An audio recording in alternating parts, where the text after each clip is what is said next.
MoeTheDriver. What's up? What's up? Welcome back to the channel. So everyone's been asking for a little update on the truck. This is what I have so far. Front end is off. I've done the passenger side fender over here. Of course, got all that stuff off. I'm going to show you guys how to get that fenders off. Pretty easy, actually. So we'll just start here.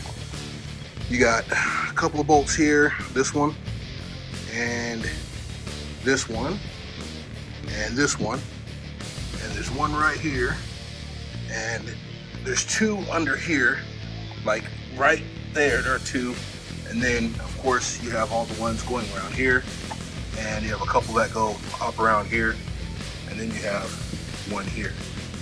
And after you do that, I mean, open the door, kind of loosen it up, boom, pops right off.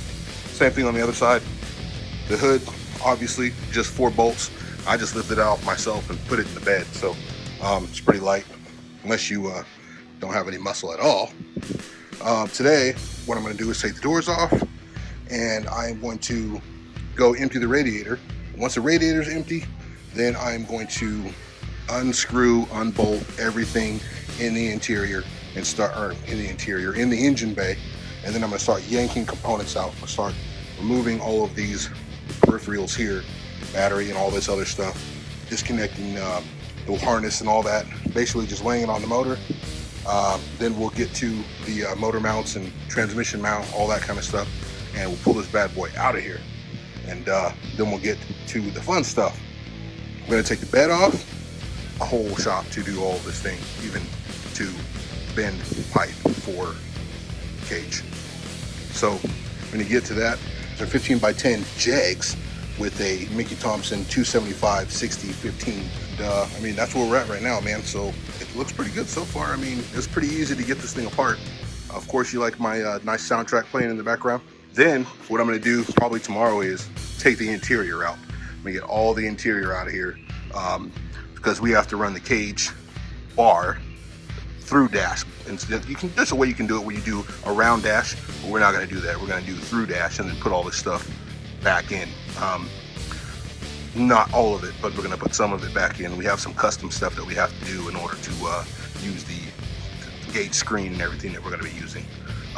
Turbo 400 is going to go in here. Of course, we're going to do some trickery with the engine mounts, and we're going to take these motor mounts and we're going to make custom motor mounts to lower the motor down and then move it back 2 to 3 inches. Because see that gap back there? That gap? That's a usable space, my friend. You move your engine back and you have more space up here for intercooler, radiator, all that good stuff. So once we get all this stuff out of here, we'll see how much space we need, and we'll pull it back really as far as we can, without affecting anything else. And of course, back to the Turbo 400, we're going to take this, and if we lower the motor down, we may not have a problem with the clearance here for the Turbo 400, but if we do, we're literally just going to cut this out, modify it, and maybe like bolt it back down or whatever. We're going to do something to make it so we can actually drop the transmission and install the transmission without having to yank the motor. Space is at a premium with these little trucks, so you don't have much space to do that. So seats will come out, carpet will come out, everything, because we have to put cage in.